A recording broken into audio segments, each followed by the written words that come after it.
പുരാതന ക്ഷേത്രങ്ങളെല്ലാം തന്നെ ദേവസ്വം ബോർഡ് പിരിച്ചുവിടുക. ഭക്തിയും ബഹുമാനവും കുളിയും ചന്ദനക്കുറിയുമോ ഒന്നുമില്ലാത്ത, നാമജപമോ ഒന്നുമില്ലാത്തവന്റെ കയ്യിലാണ് ഇന്ന് പല ക്ഷേത്രങ്ങളും. കണ്ണു മുഴുവൻ അവിടുത്തെ ഭണ്ഡാരത്തിൽ വരുന്ന ദക്ഷിണയാണ്. ആരോ പാവപ്പെട്ടവർ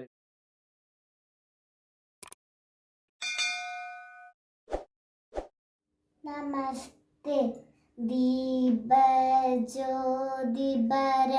ജ്യോതി ദീപജ്യോതിപരം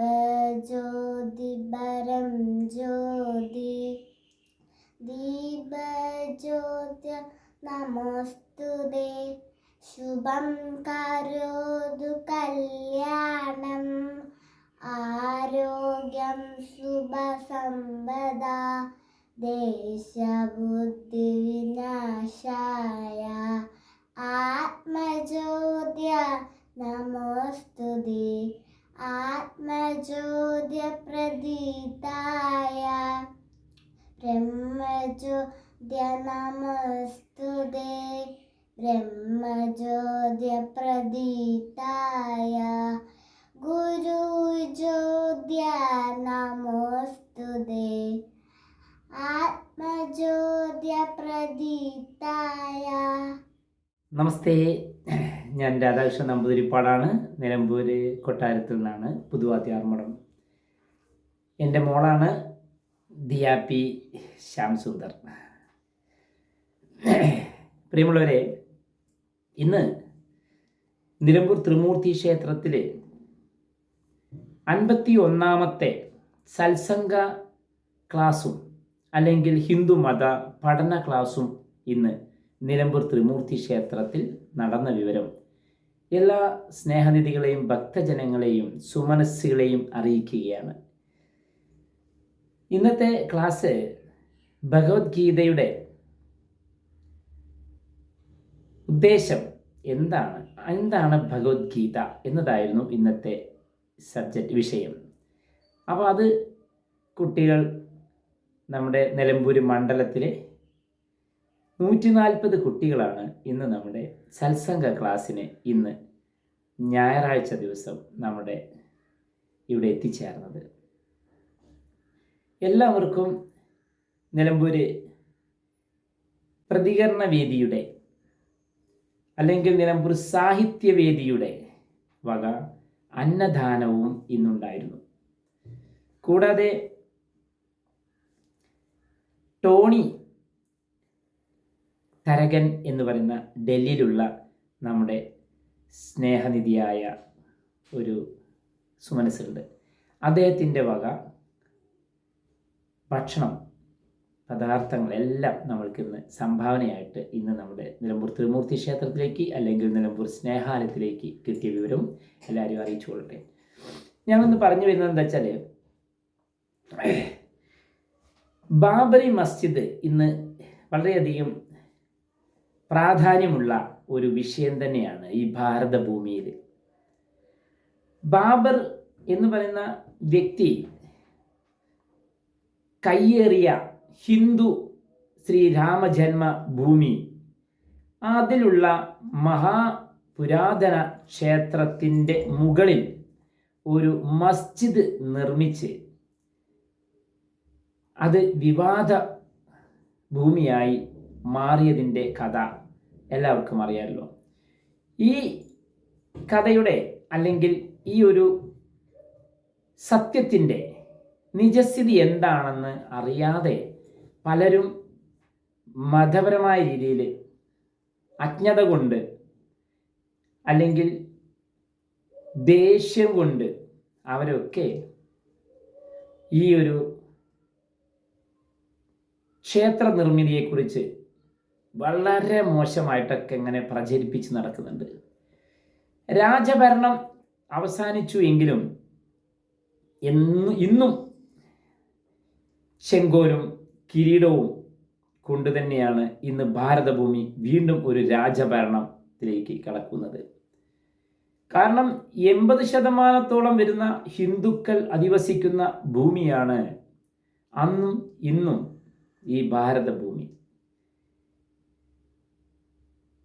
ഇവിടെ ഉള്ള സംസ്കാരങ്ങളും ആചാരങ്ങളും പുരാണ ചരിത്ര എല്ലാം തന്നെ ഹിന്ദുവിൻ്റെ സമ്മാനം തന്നെയാണ്, അല്ലെങ്കിൽ സംഭാവന തന്നെയാണ്, സംശയമൊന്നുമില്ല.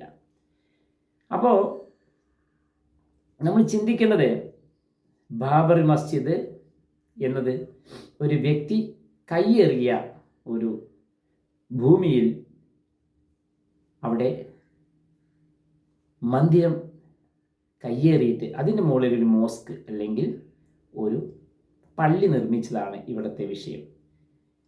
അത് സത്യത്തിൽ ഈ കാലഘട്ടത്തിൽ വലിയൊരു സംഭവമല്ല. കാരണം യു പിയിലെ, ഉത്തർപ്രദേശിലെ ശ്രീ അയോധ്യയിലെ ഞാൻ പോയിട്ടുണ്ട്. വാരണാസി, കാശി, മധുര, രാമേശ്വരം, അതുപോലെ തന്നെ ഒട്ടനവധി പുണ്യക്ഷേത്രങ്ങളിലൂടെ സഞ്ചരിക്കാനും ബദ്രിനാഥ്, കേദാർനാഥ്, ഋഷികേശ് അടക്കമുള്ള ഒരുപാട് സ്ഥലങ്ങളിൽ യാത്ര ചെയ്യാൻ ഭാഗ്യം കിട്ടിയ ഒരു വ്യക്തിയാണ് ഈ ഞാൻ.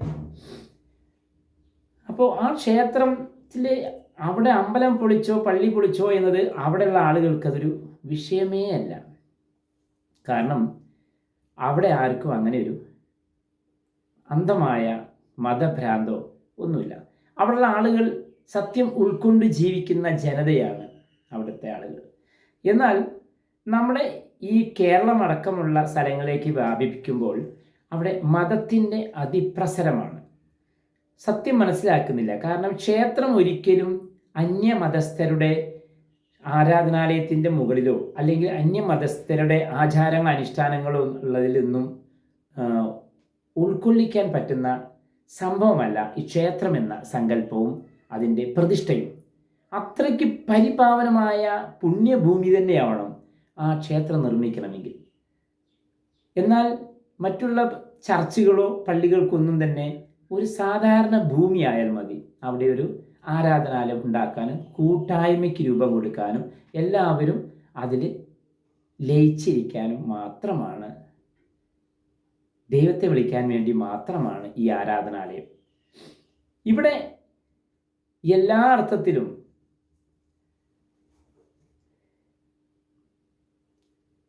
ഒരുപാട്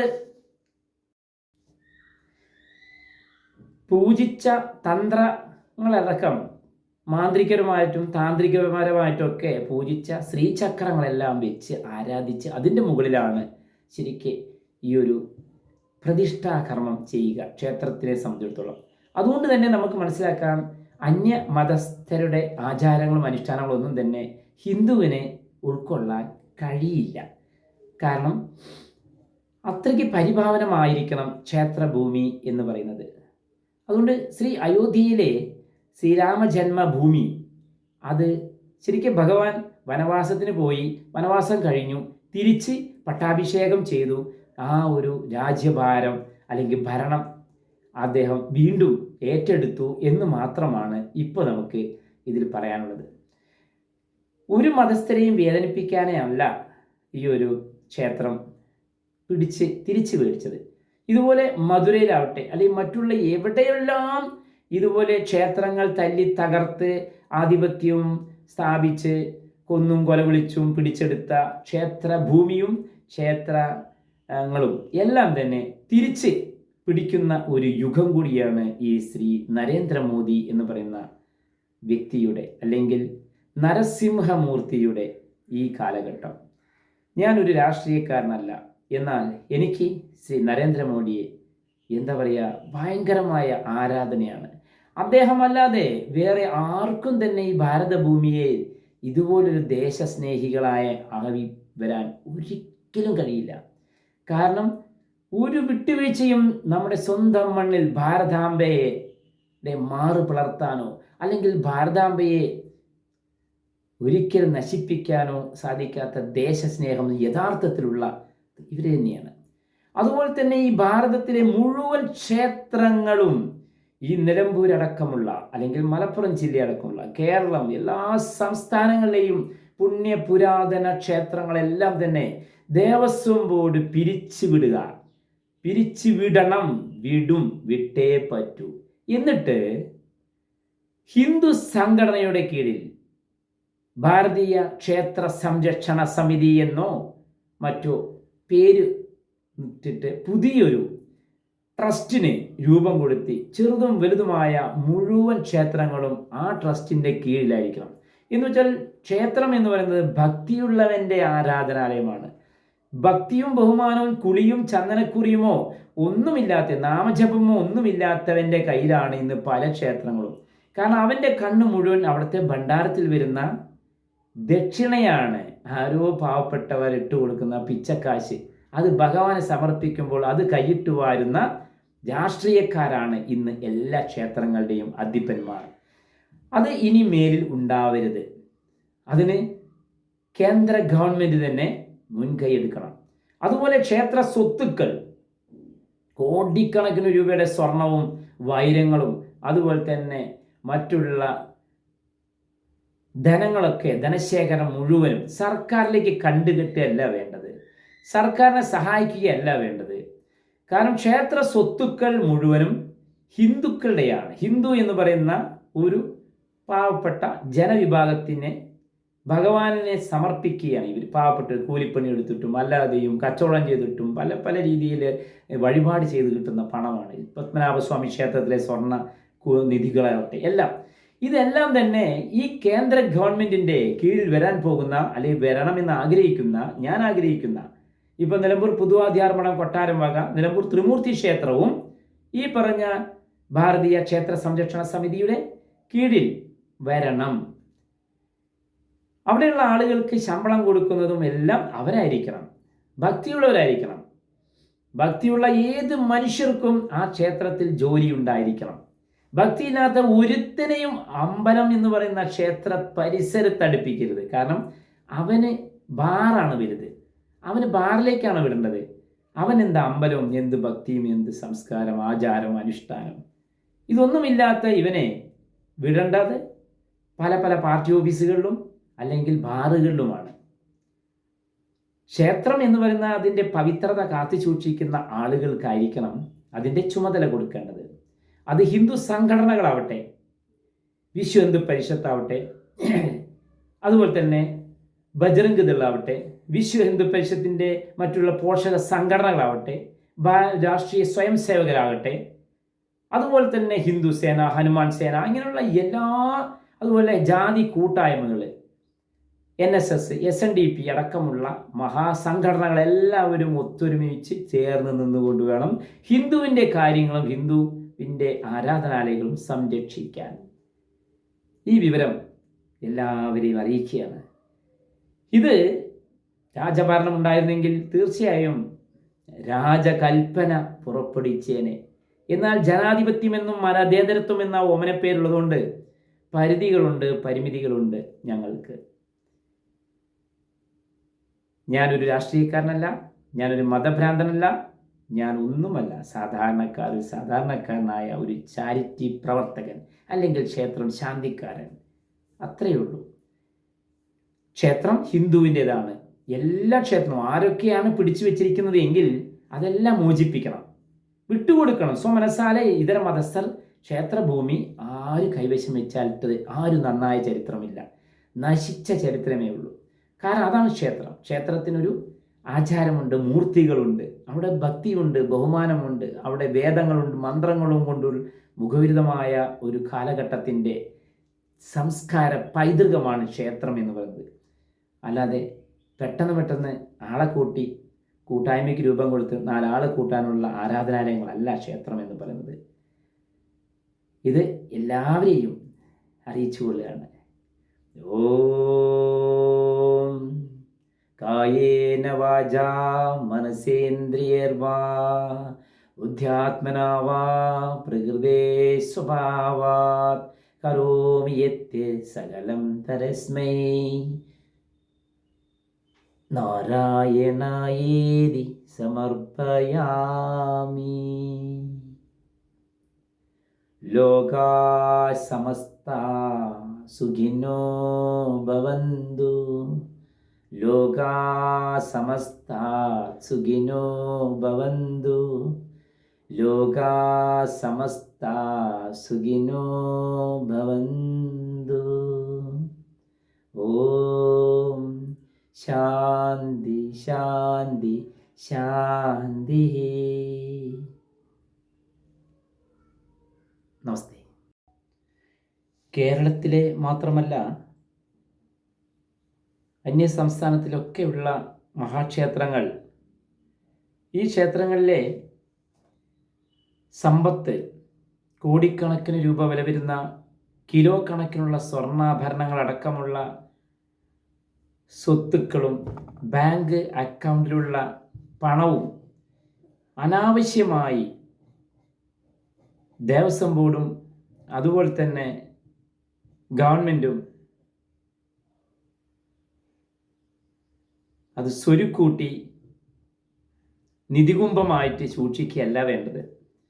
പകരം പത്മനാഭസ്വാമി ക്ഷേത്രത്തിലെ സ്വത്തടക്കം ഗുരുവായൂർ ക്ഷേത്രത്തിലെയും അതുപോലെ ശബരിമലയിലെയും അതുപോലെ തിരുപ്പതി വെങ്കടാചലപതി ക്ഷേത്രം, പഴനി തുടങ്ങി എല്ലാ ക്ഷേത്രങ്ങളിലെയും സമ്പത്തുകൾ പാവപ്പെട്ട ഹിന്ദു ജനവിഭാഗത്തിന്, പാവപ്പെട്ട ഹിന്ദുക്കൾക്ക്, കാരണം ഗ്രാമപ്രദേശങ്ങളിലുള്ള ഹൈന്ദവരായ ആളുകൾക്ക് ഭവന നിർമ്മാണത്തിനും ആശുപത്രിയും അതുപോലെ തന്നെ ഈ പാവങ്ങൾക്കുള്ള വിദ്യാഭ്യാസത്തിന് വേണ്ടി ഈ ധനം മുഴുവനും ചെലവഴിക്കണം.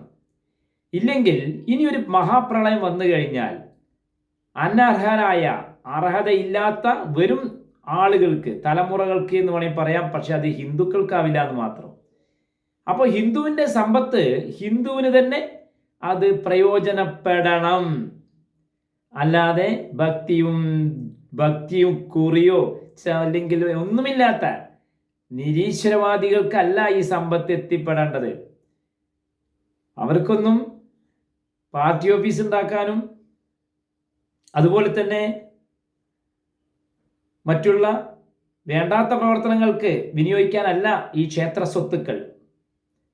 അതുപോലെ തന്നെ മുസ്ലിം സമുദായത്തിലുള്ള സ്വത്തുക്കൾ അത് ഒട്ടനവധിയുണ്ട്. അത് അവർ നല്ല രീതിയിൽ അവരുടെ സമാജത്തിന് വേണ്ടി അല്ലെങ്കിൽ അവരുടെ മഹല്ലുകളിലൂടെ പാവപ്പെട്ട ആളുകളെ സഹായിക്കുന്നുമുണ്ട്. അതുപോലെ ക്രിസ്തീയ സമ്പത്തുകൾ, സ്വത്തുക്കൾ അതാത് സഭകളിലൂടെ ചെയ്യുന്നുമുണ്ട്. നമ്മൾ ഹിന്ദുക്കളാണ് പണിയൻ, ചെറമൻ, നായർ, നമ്പൂതിരി, നായാടി എന്ന് പറഞ്ഞ് നമ്മളിങ്ങനെ തമ്മിലടിച്ച് ഒരു പറ്റം ആളുകൾ, മറു ആൾക്കാർ BJP, കോൺഗ്രസ്, കമ്മ്യൂണിസ്റ്റ് മണ്ണാങ്കട്ടയും പറഞ്ഞും കൊണ്ട് നേർക്ക് നേരെ നോക്കിയാൽ ചിരിക്കാത്ത ഒരു വിധമാക്കി മാറ്റി. ഇതര സമുദായം വേണമെങ്കിൽ പറയാം, അതുപോലെ ബ്രിട്ടീഷുകാരടക്കമുള്ള ആളുകളും അത് ഇന്നും തുടർന്നുകൊണ്ടേയിരിക്കുന്നു. ഒരു തരത്തിലും ഒന്നിക്കാൻ പാടില്ല ഹിന്ദുക്കൾ എന്ന ഒരു വാശിയാണ്. കാരണം ആധ്യാത്മികത നശിച്ചാലേ കമ്മ്യൂണിസത്തിന് വേരോട്ടമുണ്ടാവുള്ളൂ. ആരും ഭക്തിമാർഗം സ്വീകരിക്കാൻ പാടില്ല. അങ്ങനെ വന്നാൽ വെളിപാടുണ്ടാവും, ബുദ്ധിയുണ്ടാവും, എല്ലാവരും കുളിക്കും, എല്ലാവരും നനയ്ക്കും, എല്ലാവരും കുറിതോടും. ഭക്തിമാർഗം കൃഷ്ണ ഹരേ നാരായണ എന്ന് മനസമാധാനമായിട്ട് ആരും വിളിക്കരുത്. അതുകൊണ്ട് ആരും കുളിക്കാൻ പാടില്ല. എല്ലാവരും കഷ്ടപ്പെട്ട് പണിയെടുക്കുക, പാർട്ടി പ്രവർത്തനത്തിന് പങ്കെടുക്കുക, ബീവറേജിൽ ക്യൂ നിൽക്കുക. ഇതന്നെ വരും തലമുറയും ചെയ്തുകൊണ്ടേയിരിക്കണം. എങ്കിൽ മാത്രമേ നിരീശ്വരവാദികൾക്ക് വേരോട്ടമുണ്ടാവുള്ളൂ. അങ്ങനെ വരാൻ പാടില്ല. കാരണം നല്ല നല്ല കമ്മ്യൂണിസത്തിൽ തന്നെ ധാരാളം ഭക്ത ഉള്ള ആളുകളായി മാറിക്കൊണ്ടിരിക്കുകയാണ്. ഇപ്പം നമുക്ക് തന്നെ ചിന്തിക്കാം, ONV കുറുപ്പ് സാറ് ഗുരുവായൂരിൽ വെച്ച് ആഞ്ഞം നമ്പൂതിരിപ്പാടിൻ്റെ നാരായണാലയത്തിൻ്റെ അടുത്ത് വെച്ച് ഞാൻ അദ്ദേഹത്തെ സംസാരിച്ചു. അദ്ദേഹത്തിൻ്റെ കൂടെ അദ്ദേഹത്തിൻ്റെ ഭാര്യയും ഒത്ത് മരണപ്പെടുന്നതിന് മുമ്പേ ഞാൻ അദ്ദേഹത്തിൻ്റെ മഞ്ജുലാല് വരെ അദ്ദേഹത്തിൻ്റെ കൂടെ കൊണ്ടുപോയി അദ്ദേഹം പറഞ്ഞ 1-2 സ്ഥലങ്ങളിലേക്ക് കൊണ്ടാക്കിയപ്പോഴൊക്കെ അദ്ദേഹം ഇപ്പോഴും കൃഷ്ണ ഹരേ കൃഷ്ണ എന്ന് പറഞ്ഞ് നടക്കുകയാണ്. അതുപോലെ തന്നെ നമ്മുടെ ഭഗവാൻ വിഗ്രഹത്തിലേക്ക് മുറുക്കി തുപ്പ് എന്ന് പറഞ്ഞ് കഥ എഴുതിയ നമ്മുടെ നിർമ്മാല്യത്തിൽ നമ്മുടെ ബഹുമാനപ്പെട്ട MT സാറ്, അദ്ദേഹം എന്തായിരുന്നു, കമ്മ്യൂണിസത്തിലായിരുന്നു. അപ്പം അതുകൊണ്ട് കമ്മ്യൂണിസം എന്ന് പറഞ്ഞ തുരുമ്പെടുത്ത പ്രത്യയശാസ്ത്രത്തിൽ അന്ത്യനിദ്ര കൊള്ളാതെ എല്ലാ പ്രവർത്തനങ്ങൾക്കും പാർട്ടി പ്രവർത്തനങ്ങൾക്കും നന്മ മാത്രം ചെയ്തിട്ട് ഭക്തിമാർഗം എല്ലാവരും ശീലിക്കുക. കാരണം ഭക്തിയില്ലാത്തവർ ഒരിക്കലും ഒരു കുടുംബവും നന്നായ ചരിത്രമില്ല. എല്ലാവരും വീട്ടിൽ നിലവിളക്ക് കത്തിക്കുക. ഹിന്ദു ആണെങ്കിൽ പോലും ഇപ്പോൾ ശ്രീ പിണറായി വിജയൻ ഇയാൾ ഹിന്ദുവാണ്, ഒരു സംശയമില്ല. ജയരാജൻ ഹിന്ദുവാണ്, ഗോവിന്ദൻ ഹിന്ദുവാണ്, നരേന്ദ്രമോദി ഹിന്ദുവാണ്, രാഹുൽ ഗാന്ധി ഹിന്ദുവാണ്. അദ്ദേഹത്തിൻ്റെ പൂർവികർ മുസ്ലിം ആണെങ്കിലും അത് ഹിന്ദുവായിട്ട് അഭിമാനത്തോടെ നടക്കുന്ന ആളാണ്. അപ്പോൾ ഹിന്ദുത്വം എന്ന് പറയുന്നത് രാഷ്ട്രീയമാവരുത്. എല്ലാവരും ഭക്തിമാർഗം. കാരണം മരിക്കാൻ കിടക്കുമ്പോൾ, വയ്യാതെ കിടക്കുമ്പോൾ, ഒരു വശം തളർന്ന് കിടക്കുമ്പോൾ ഒരാളും ഇല്ല. ഏതോ രാജ്യത്ത് കിടക്കുന്ന വിപ്ലവ നേതാക്കന്മാരോ ആരും ഉണ്ടാവില്ല പ്രത്യക്ഷപ്പെടാൻ. അപ്പം ഭഗവാനെ കുറിച്ച് ചിന്തിച്ച് കൃഷ്ണ നാരായണ നാരായണ നാരായണ ഹരേ നാരായണ ഗുരുവായൂരപ്പ ശരണം ഗുരുവായൂരപ്പ ശരണം നാരായണ ശ്രീ ഗുരുവായൂരപ്പ എന്ന് പറയുമ്പോൾ അതിൻ്റെ ഒരു സുഖ, എന്തൊരു സമാധാനമാണ്. നമുക്ക് അന്ത്യം ശരണം ഭഗവാനേ ഉണ്ടാവുള്ളൂ എല്ലാവർക്കും. എൻ്റെ വാക്കുകൾ എന്തെങ്കിലും അവിവേകം തോന്നുകയാണെങ്കിൽ ആർക്കെങ്കിലും മനസ്സിന് വിഷമമായ ക്ഷമിക്കൂ. കാരണം തുറന്നു പറയുകയാണ്, നമ്മുടെ രാഷ്ട്രീയവും ജാതിയൊക്കെ മാറ്റി വെച്ചിട്ട് ഹിന്ദുവായി ജീവിക്കുക, ജന്തുക്കളായിട്ട് ജീവിക്കാതൊക്കെ നിർത്തിയിട്ട് ഇനിയെങ്കിലുമുള്ള കാലം, ശിഷ്ടകാലം കുറച്ച് ഭക്തിയും ബഹുമാനവും നാമജപവും കീർത്തനങ്ങളും ശ്ലോകങ്ങളും ഭജനയൊക്കെ ആയിട്ട് കൂടുക. കാരണം നമ്മൾ ഇക്കണ്ട കാലത്രമായിട്ടും ചെയ്തു വെച്ച ഒരുപാട് പാപങ്ങളുണ്ടാവും. ഇപ്പോൾ അതിൻ്റെ ഉദാഹരണമാണ് ശബരിമല അയ്യപ്പനെ പോയിട്ട് വെറുതെ ചിരിക്കുന്നു തോണ്ടിയത് അല്ലേ. ഭഗവാന്റെ കയ്യിൽ നിന്ന് ഒരുപാട് പേർക്ക് അതിനൊക്കെ പങ്കാളിയായവർക്കും ഒക്കെ അതിനുള്ള മിഠായി കിട്ടാൻ കിടക്കണുള്ളൂ. അത് നാണം കിടണ്ട, വിഷമിക്കണ്ട, അതൊരു നാണക്കേടായി ചിന്തിക്കണ്ട. ഭഗവാനെ വിളിക്കാൻ ഒരു നാണക്കേടും വേണ്ട. അപ്പോൾ കഴിഞ്ഞു പോയതൊക്കെ പോട്ടെ, ഇനിയുള്ള കാലം ഭഗവാനിലേക്ക് അർപ്പിക്കുക ജീവിതം. എല്ലാവരും അവിടെ രാഷ്ട്രീയം ഏതോ ആക്കട്ടെ, കോൺഗ്രസോ കമ്മ്യൂണിസ്റ്റോ BJP ഒന്നും നോക്കണ്ട. ഹിന്ദു ആണോ അവന് ഇത്തിരി ഭക്തിയാവാം. എല്ലാവർക്കും വിനീതമായ നമസ്തേ.